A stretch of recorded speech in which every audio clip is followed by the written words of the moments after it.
Assalamualaikum warahmatullahi wabarakatuh. Apa kabar semuanya hari ini? Semoga dalam keadaan baik dan diberkahi oleh Allah SWT. Jumpa lagi dengan saya dalam channel Zaim Saidi. Dalam video kali ini saya masih ingin membahas seputar dinar, dirham, dan fulus. Jadi perjalanan penerapan dinar, dirham, dan fulus di Nusantara ini sudah berlangsung kira-kira 20 tahun ya. Dan penggunaannya pun cukup luas dari Aceh sampai Papua. Sudah ada komunitas-komunitas yang menggunakan dinar dan dirham ini untuk berbagai keperluan. Namun demikian, masih banyak sekali kesalahpahaman dari sebagian masyarakat mengenai dinar dan dirham ini yang memberikan pemahaman yang keliru dan salah persepsi. Karena itu saya ingin menjelaskan berbagai salah paham ini. Tapi sebelumnya, di-subscribe, di-like, share, dan komen. Terima kasih. Kesalahpahaman yang paling umum tentang dinar dan dirham ini adalah anggapan bahwa dinar dan dirham ini adalah mata uang asing. Ya, sedemikian rupa sehingga pernah ada satu YouTuber yang membuat satu konten yang menuliskan sejumlah negara-negara yang menggunakan dinar dan dirham, di mana dia merujuk pada koin emas dan koin perak. Sudah barang tentu ini keliru sekali, karena tidak ada satupun negara di dunia ini yang menggunakan dinar emas dan dirham perak sebagai uang yang sah untuk negara tertentu tersebut ya. Nah, memang banyak negara-negara yang menggunakan nama dinar dan dirham untuk mata uang kertas mereka. Nah, itu karena memang seluruh mata uang yang ada hari ini, kecuali yang baru seperti euro, ini kan tergolong baru, tapi semua mata uang yang berlaku di dunia ini menggunakan nama-nama yang memang aslinya adalah koin emas dan perak ya. Jadi bahkan rupiah itu adalah koin perak aslinya, rial koin perak ya, gulden itu koin emas, kemudian dukat, solidus, dan sebagainya ya. Nah, karena itu hari ini ada yang menggunakan dinar seperti Kuwait, atau dirham Maroko, atau dinar Irak, atau bahkan Yugoslavia juga menggunakan nama dinar ya. Nah, jadi itu adalah keliru. Semua itu adalah hanya nama-nama yang diambil berdasarkan koin emas atau perak yang dulu berlaku. Nah, jadi berkaitan dengan bahwa dinar emas dan dirham perak ini bukan mata uang sesuatu negara, maka nah ini kesalahpahaman yang kedua. Seringkali orang menganggap bahwa kalau gitu penggunaan dinar dan dirham ini melanggar undang-undang mata uang gitu. Karena di setiap negara itu ada satu undang-undang yang disebut sebagai legal tender atau undang-undang mata uang, yang maknanya adalah memaksakan hanya satu jenis mata uang tertentu yang berlaku sah di negara tersebut gitu ya. Nah, seperti di Indonesia, ya mata uang yang sah adalah rupiah, gitu. Dan itu memang dipaksakan oleh undang-undang bahwa satu-satunya mata uang yang berlaku secara sah adalah rupiah di dalam negeri ini, gitu. Tapi tidak berarti bahwa itu kemudian melarang penggunaan sesuatu yang lain sebagai alat tukar, gitu ya. Walaupun dikatakan dalam undang-undang itu barang siapa menolak rupiah sebagai alat pembayar, maka dia melanggar undang-undang, gitu. Nah, jadi ini sudah terbukti secara hukum ya kan, sebagaimana diketahui tahun yang lalu itu ada kasus yang namanya pasar muamalah, di mana saya diadili tetapi tidak menggunakan undang-undang mata uang. Semula disidik dengan undang-undang mata uang karena dikira melanggar undang-undang mata uang, tapi terbukti bahwa tidak ada satupun pasal undang-undang mata uang yang dilanggar dalam dengan penggunaan dinar dan dirham ini. Dan karena itu ketika masuk ke pengadilan tidak ada lagi pasal dari undang-undang mata uang, jadi saya didakwa dengan undang-undang pidana umum yang sebetulnya undang-undang ini sudah kadaluarsa. Jadi nanti akan saya bahas secara khusus bagaimana saya didakwa dengan undang-undang yang sudah kadaluarsa, dan juga pada akhirnya hakim mengatakan bahwa saya tidak terbukti bersalah dan melanggar undang-undang apapun, karena itu divonis bebas ya. Nah, jadi masyarakat tidak perlu khawatir dalam menggunakan dinar dan dirham itu karena tidak ada satupun undang-undang yang dilanggar. Nah, kesalahpahaman yang ketiga adalah selalu menganggap, karena ini secara umum diajarkan oleh mainstream ya, bahwa emas itu adalah alat investasi yang terbaik. Nah, ini keliru sekali. Karena investasi itu apa sih? Kalau kita anggap secara sederhana, investasi itu kan sesuatu usaha dengan satu modal tertentu untuk menghasilkan profit tertentu. Jadi dari satu aset yang dikelola secara produktif dan menghasilkan profit. Nah, itu investasi. Nah, emas sama sekali tidak menghasilkan apa-apa ya. Kalau Anda menyimpan 100 gram emas, ya selamanya akan tetap 100 gram emas. bahwa ketika kemudian nanti dirupiahkan, itu dari ketika membeli hanya 800.000 dan ketika dijual menjadi 1 juta, itu bukan emasnya yang berubah, ya kan? Tapi nilai uang rupiahnya yang merosot, sehingga diperlukan rupiah lebih banyak untuk membayar jumlah emas yang sama. Gitu. Jadi kalau Anda memegang emas itu nggak akan menjadi kaya. Ya, kalau kita berinvestasi produktif, bisa menjadi lebih kaya, walaupun ada kemungkinan rugi. Tapi dengan memegang emas, itu tidak akan bertambah kaya, hanya kita tidak akan menjadi lebih miskin.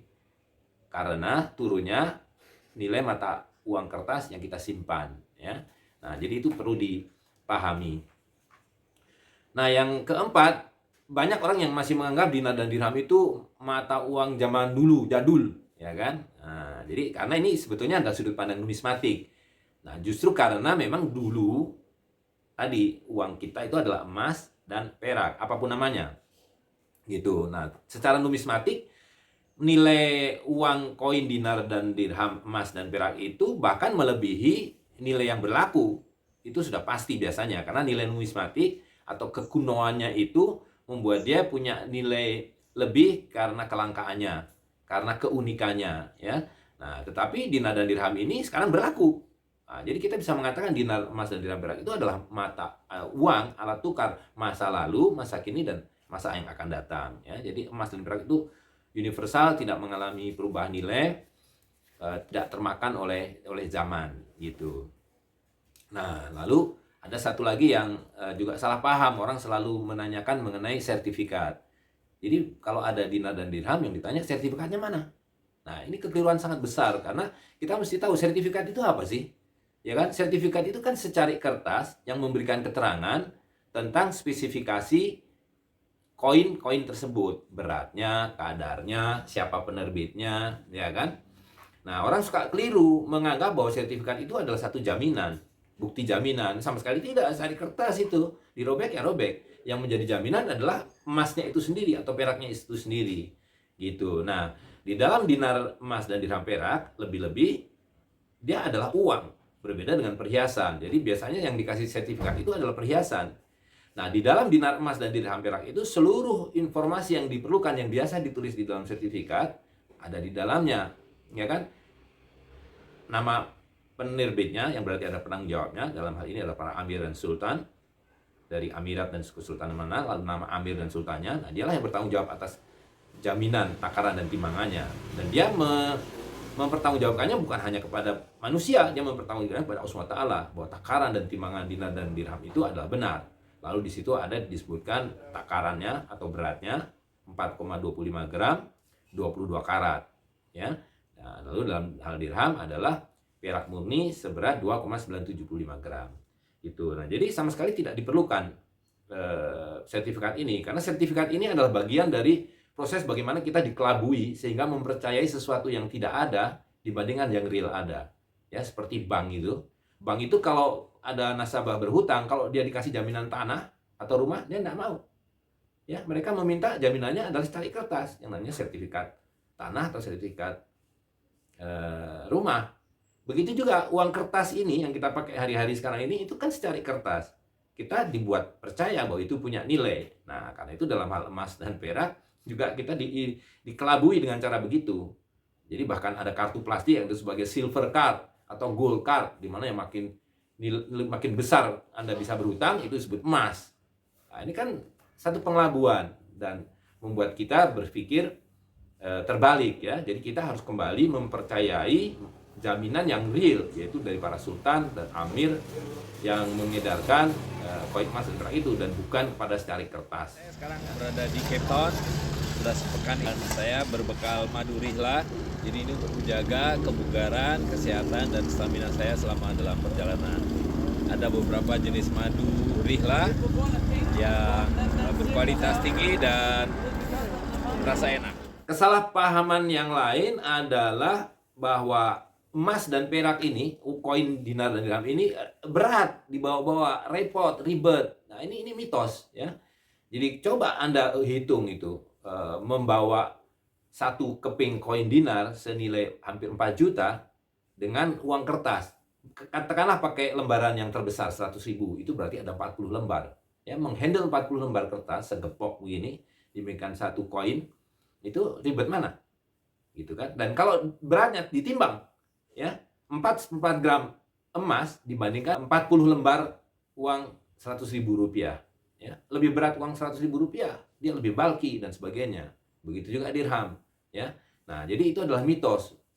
Tapi selalu dikatakan hanya untuk membuat kita menyimpan-nyimpan emas dan perak itu dan menerima secari kertas dan menggunakan secari kertas ini yang sejatinya adalah nota hutang itu sebagai alat bayar, sebagai mata uang gitu. Nah, jadi ini menjadi bagian dari propaganda, ya, bahwa Anda tidak usah pegang emas dan perak, tapi peganglah kertas terbitan kami gitu. Nah, jadi disitulah sekali lagi bahwa emas dan perak itu jauh lebih efisien, lebih bernilai, lebih efektif dibandingkan sistem uang kertas. Nah, kalau persoalannya kemudian, sekarang kan sudah ada teknologi dan digitalisasi yang membuat kita mudah menggunakan perangkat gadget dengan ATM dan sebagainya dalam penggunaan uang fiat. Oh, dengan dinar dan dirham juga bisa. Tinggal mengganti angka-angka digital yang tidak ada jaminan asetnya dengan angka-angka yang memang mewakili berat emas itu sendiri. Jadi kalau 1 dinar 4/4 gram emas. Jadi kalau di debit, dia di debit 4/4 gram emas. Tapi di dalam depositnya real berupa dinar dan dirham. Jadi seluruh perangkat yang ada hari ini, apakah itu mesin ATM, apakah itu gadget untuk transfer dan sebagainya, bisa dilakukan tentu dengan batasan-batasan tertentu sepanjang dia tidak menghilangkan aset realnya dan bahwa yang ditransaksikan itu betul-betul aset realnya. Gitu ya. Jadi digitalisasi itu hanya sebagai instrumen dan kuncinya adalah bahwa itu tidak boleh digunakan menjadi alat bayar umum. Gitu. Artinya hanya dua pihak, orang yang mendebet dan yang mengkredit itu bisa, tetapi ketika kita berurusan dengan pihak ketiga, ini tidak bisa dikreditkan lagi atau didebitkan lagi kepada pihak ketiga berupa digital, ya kan? Nah, dia harus disettlekan dulu kontraknya, baru membuat kontrak baru dengan pihak yang ketiga. Jadi tidak ada persoalan dengan teknologi. Nah, lalu salah paham berikutnya ini juga lazim. Mereka mengatakan, bagaimana kalau kita menggunakan dinar, kembali kepada dinar emas dan dinar perak? Apa cukup? Ya kan, jumlah emas dan perak di dunia ini kan terbatas. Ya, jadi ini adalah salah persepsi, salah paham, ya. Karena pertama, bahwa seluruh ciptaan di muka bumi ini, dunia ini terbatas. Gitu. Emas dan perak juga terbatas, tapi kebutuhan manusia juga terbatas. Gitu. Jadi secara praktisnya harusnya mencukupi. Itu secara teoritis. Nah, dalam hal praktisnya, alat bayar dan alat tukar itu bukan hanya emas. Kalau emas tidak cukup, ada perak. Perak tidak cukup, untuk yang kecil-kecil ada tembaga. Selain itu ada kurma, ada gandum, ada jewawut, ada kopra, ada kedelai, ada beras. Semua komoditi-komoditi yang memiliki ciri-ciri dan sifat-sifat yang bisa digunakan sebagai alat tukar. Gitu. Dan itu lazim, berlaku ribuan tahun orang menggunakan alat tukar itu dengan berbagai benda. Gitu ya. Dan ini lebih adil, untuk transaksi tidak ada yang dirugikan, berbeda dengan uang fiat di mana sebenarnya dia tidak punya nilai gitu ya. Jadi itu saya kira beberapa kesalahpahaman yang bisa saya sampaikan. Hal yang lain nanti kita bahas dalam video-video yang selanjutnya. Semoga bermanfaat. Terima kasih. Assalamualaikum warahmatullahi wabarakatuh.